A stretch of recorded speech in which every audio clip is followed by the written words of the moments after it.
¿Cómo y cuándo se escribió la Biblia? Lo primero que se preguntará es, ¿y qué significa Biblia? ¿De dónde proviene el vocablo? Pues bien, Biblia viene del griego biblos, que significa libro. Esta expresión, en la forma diminutiva biblión, se utilizaba en la época helenística, o sea, después de las gestas libertadoras y gobierno de Alejandro Magno. Biblia es un plural de biblión y señala una colección de libros, generalmente sagrados. Al trasladar este término al latín eclesiástico de los primeros siglos del cristianismo, designaba el libro por excelencia que conocemos hoy. Ahora, ¿de dónde proviene el concepto de testamento, que se usa tanto para el Antiguo como para el Nuevo Testamentos? En esencia es la traducción de la palabra griega, diateque, que desde la época helenística expresaba la manifestación de la última voluntad del testador. La emplearon principalmente los traductores de la versión de los 70, o Septuaginta, cuando vertieron la palabra hebrea berit, o sea, alianza. La redacción de la Biblia que tiene en sus manos se inició hace poco más de 3.500 años y en su preparación intervinieron alrededor de 40 hombres quienes fueron utilizados por Dios para esta importante comisión. La elaboración de los textos tomó cerca de 1.600 años, que comprenden desde el inicio del Génesis hasta la conclusión del Apocalipsis.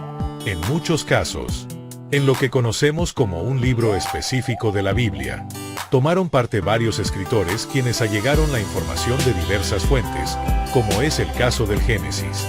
Los amplios pasajes escriturales fueron consignados en materiales como piel, papiro, vitela y palimpsestos. Cuando se deterioraban, los copistas, del latín manu scriptus, hacían réplicas velando celosamente por su exactitud en la traslación e inmediatamente se guardaban en depósitos o almacenes especiales conocidos como geniza.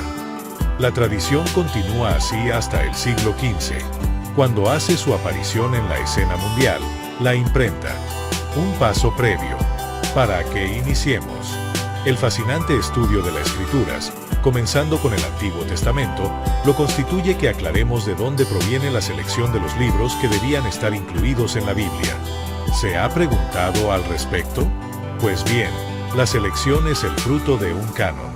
La palabra proviene del griego canon, que significa regla, medida. Sin duda te has preguntado, ¿por qué la Biblia de los cristianos protestantes o evangélicos es diferente de la que usan los cristianos católicos? Pues bien, todo se origina en dos cánones, uno llamado breve, o palestinense, y el segundo, el largo o griego, alejandrino. El Antiguo Testamento en hebreo, canon breve, está formado por 39 libros y se divide en 3 partes: la ley, los profetas, los escritos. Este es el que acogemos los cristianos evangélicos. Tiene 39 libros. El Antiguo Testamento en griego o canon largo está formado por 46 libros. Esto debido a que la versión griega de la Biblia, conocida como de los 70 o Septuaginta, cuenta con 7 libros más: Tobías, Judith, Baruch, Eclesiástico, 1 y 2 de Macabeos y Sabiduría, que son los que conocemos como deuterocanónicos y que son incluidos en la Biblia que utiliza la Iglesia Católica. Además, insertan algunas secciones griegas de Esther y Daniel, que son adiciones a las que ya se tienen disponibles. Sin duda, se preguntará, ¿y a qué se debe la existencia de estos dos cánones? Buena pregunta.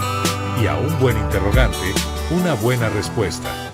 Los judíos en Alejandría tenían un concepto más amplio de la inspiración bíblica. Estaban convencidos de que Dios no dejaba de comunicarse con su pueblo aún fuera de la Tierra Santa, y de que lo hacía iluminando a sus hijos en las nuevas circunstancias en que se encontraban. Los apóstoles, al llevar el Evangelio al Imperio Grecorromano, utilizaron el canon alejandrino. Así, la Iglesia primitiva recibió este canon que consta de 46 libros. Pero el asunto no paró allí, porque en el siglo III comenzaron las dudas sobre la inclusión de los así llamados deuterocanónicos. La causa fueron las discusiones con los judíos, en las cuales los cristianos solo utilizaban los libros protocanónicos. Algunos de los llamados padres de la Iglesia hacen notar estas dudas en sus escritos, por ejemplo Atanasio, 373, Cirilo de Jerusalén, 386, Gregorio, Nacianceno, 389, mientras otros mantuvieron como inspirados también los deuterocanónicos, por ejemplo Basilio, 379, Agustín, 430, León Magno, 461. Y si es así, que los dos cánones generaron división de criterios, ¿cómo es que los cristianos católicos acogieron los deuterocanónicos? La razón es que, a partir del año 393, diferentes concilios, primero regionales y luego ecuménicos, fueron precisando la lista de los libros canónicos para la Iglesia.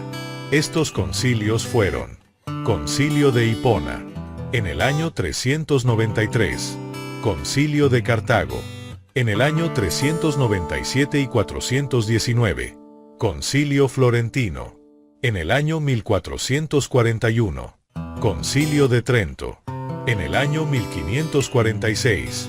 En este último concilio, reunido el 8 de abril de 1546, se definió dogmáticamente el canon de los libros sagrados.